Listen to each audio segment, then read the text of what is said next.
Yes, sir. You know, it's all about BTK music. King J Multimedia. Yeah, remember, it's all about Breezy riddim myself.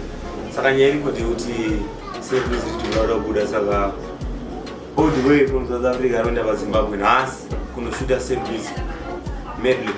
Remember, King J vanobaya pazimba izvi now kunotora Breezy riddim. Remember, kumfisha Dopa Don na Windy and the president na magical na PTK foot stripo futhi saka vachazoda kuti mama video ko kugari mabata King J chakwenda namba dzokufaya kuti mumbata ngoma na apinda munharaunda maize but it's all about Breezy riddim.